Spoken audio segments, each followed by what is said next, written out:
Dans cet épisode, nous allons parler de 4 actions dont la puissance vous permettra de maintenir votre business malgré la concurrence. En d'autres termes, elles vous aideront à tirer votre épingle du jeu.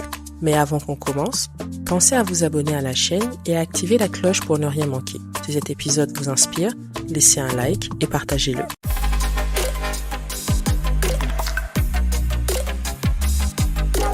Bienvenue dans les aventures de l'entrepreneur, l'émission où on vous apprend comment faire de votre business une entreprise.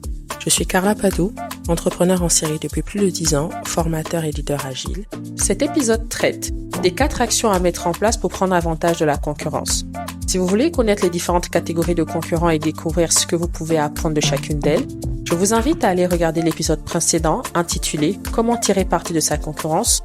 partie 1. Je vous mets d'ailleurs le lien dans la description. Maintenant que vous savez que vos compétiteurs sont des instruments pour booster votre entreprise, voilà les 4 opérations que je vous propose d'adopter au sein de votre business.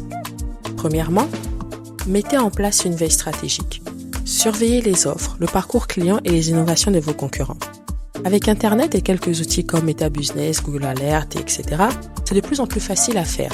Une particularité du contexte africain est qu'il faut aussi suivre le journal de 20h et lire le journal local. Quand je gérais Kitamata Food, j'ai vite compris que publier son stratégie ne suffisait pas. J'ai donc décidé d'observer mes concurrents sur Facebook. Ainsi, tous les samedis, je comparais le nombre de mes followers avec celui de mes principaux concurrents. Je comparais également le nombre de commentaires et la fréquence des publications.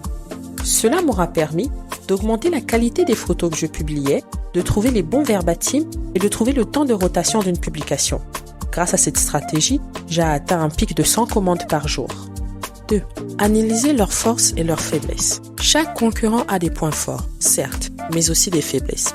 Identifiez-les pour pouvoir les exploiter efficacement. Lisez les commentaires qu'ils reçoivent sur les réseaux sociaux et retenez les réclamations fréquentes auxquelles ils font face. Comparez leurs offres aux vôtres sur des critères précis comme les prix, la quantité, le packaging, la vitesse d'acquisition. Faites des sondages pour évaluer la satisfaction client globale.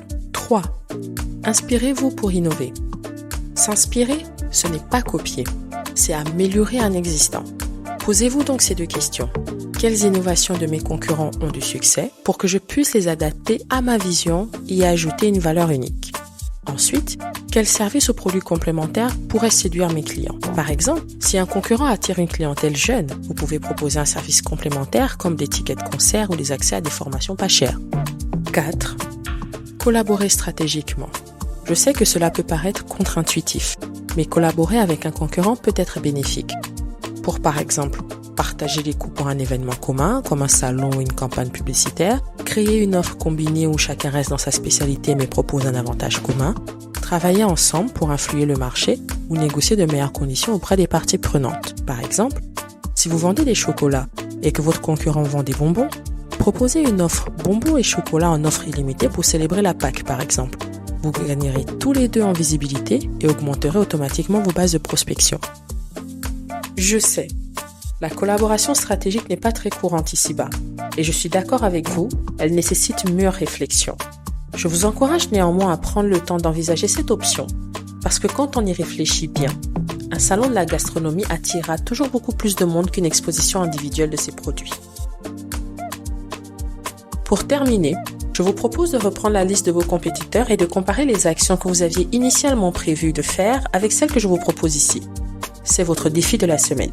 Partagez vos résultats sur les réseaux avec le hashtag #PropulseTonBusiness et racontez-nous comment vous avez pris avantage d'un de vos concurrents. Si vous avez aimé cet épisode, mettez un j'aime et partagez-le à vos connaissances qui pourraient en bénéficier. Abonnez-vous pour recevoir mes nouveaux épisodes dès qu'ils sont mis en ligne. À très bientôt pour un nouvel épisode et d'ici là, prenez soin de vos concurrents car ils sont la meilleure raison de vous surpasser.